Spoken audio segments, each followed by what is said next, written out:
मंडळी, बीडचं राजकारण म्हणजे फक्त मत मोजणं, पक्ष बदलणं किंवा निवडणुकीच्या घोषणा करणं एवढ्यावरच संपत नाही, तर इथे सत्तेचं गणित, गटबाजी, जुनी वैर, नातेसंबंध आणि कधी कधी मनाला भिडणारे विश्वासघात हे सगळं एकत्रित गुंफलेलं असतं। गेली तब्बल 35 वर्ष ज्यांनी भाजपचा झेंडा हाती घेतला, आधी दिवंगत नेते गोपीनाथ मुंडे आणि आता पंकजा मुंडेंच्या सावलीत राहून पक्षासाठी दिवस रात्र घालवलेले, प्रत्येक चढउतारात निष्ठा दाखवलेली असे राजाभाऊ मुंडे आणि त्यांचा मुलगा बाबरी मुंडे हे दोघं अचानक कमळ सोडून घड्याळ हाती घेतात। ही फक्त एका नेत्याची बाजू बदलण्याची गोष्ट नाही, तर हा बीड जिल्ह्याच्या राजकारणाचा नवीन अध्याय आहे।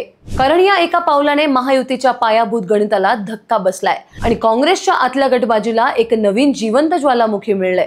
आता प्रश्न असा आहे की एवढी वर्ष निष्ठावंत राहिलेलं मन खरंच दुखावत होतं का, की हा निर्णय पुढच्या रणांगणात मोठा राजकीय शॉट मारण्यासाठी आखलेला डाव आहे?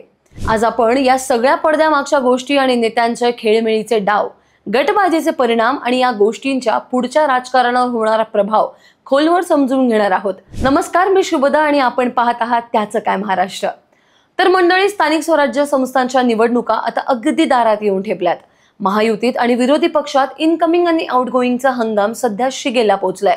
प्रत्येक पक्ष आपली ताकद दाखवण्यासाठी नवीन चेहरे जोडत आहे, जुने नेते परत खेचत आहे आणि गोट मजबूत करण्यासाठी राजकीय डावपेच लावत आहे।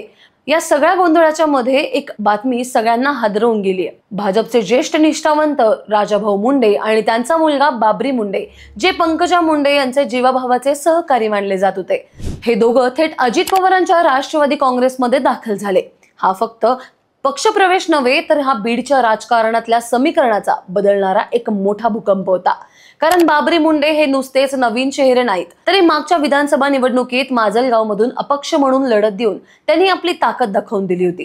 त्यावेळी त्यांनी स्पष्ट दाखवून दिलं होतं की त्यांच्या मागे स्वातंत्र्य कार्यकर्त्यांची फौज आहे आणि आता ते त्यांचे वडील प्रकाश सोळंके यांच्या नेतृत्वाखाली थेट अजित पवार गटात सामील झालेत। आणि या निर्णयामागे नेमकं काय कारण असेल, तर हे त्यांचं सार्वजनिक सांगितलेलं आणि सरळ कारण आहे।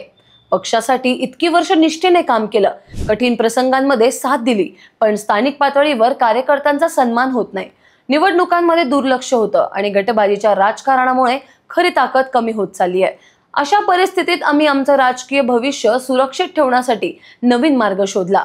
हे ऐकायला खरंच भावनिक वाटतं, पण मंडळी, आपण बीडचं राजकारण ओळखतच असाल तर कळेल की इथे प्रत्येक पावलामागे भावना आणि गणित या दोन्ही गोष्टी असतात।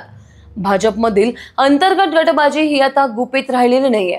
पंकजा मुंडे यांचा गट आणि त्यांच्या विरोधकांची हालचाल या दोन्ही वाढत चाललेल्या आहेत आणि आता या वादात अजून तेल ओतणारं एक प्रकरण घडलं, ते म्हणजे उपमुख्यमंत्री अजित पवार हे 2 दिवस बीडमध्ये होते। त्यांचे स्वागत करणाऱ्या बॅनरवर धनंजय मुंडेंचा फोटोच नव्हता।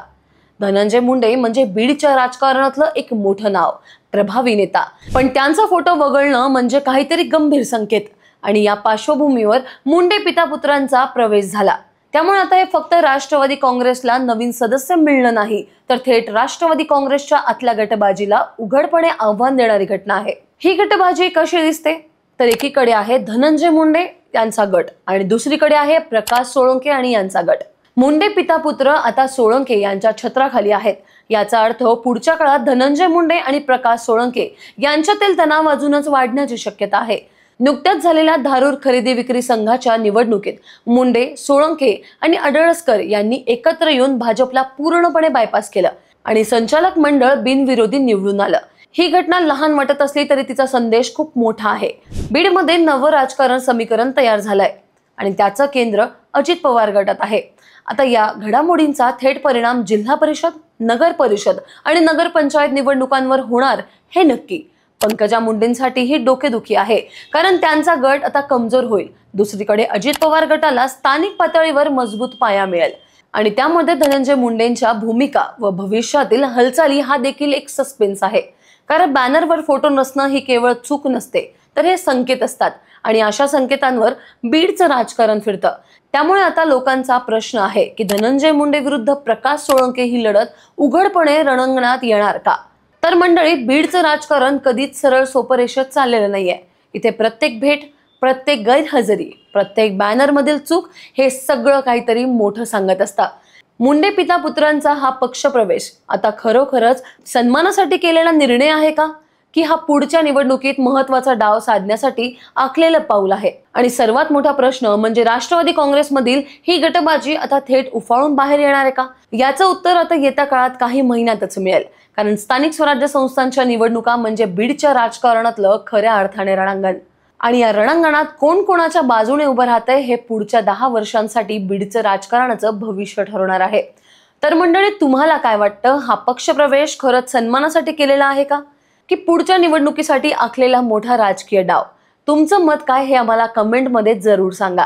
आणि बीडच्या राजकारणातील प्रत्येक नवीन कलाटणी, प्रत्येक गुपित आणि प्रत्येक सत्ता समीकरण जाणून घ्यायचं असेल तर आमच्या सोबत राहा. कारण राजकारणाच्या या आखाड्यात आपली नजर ही कायमच असणार आहे.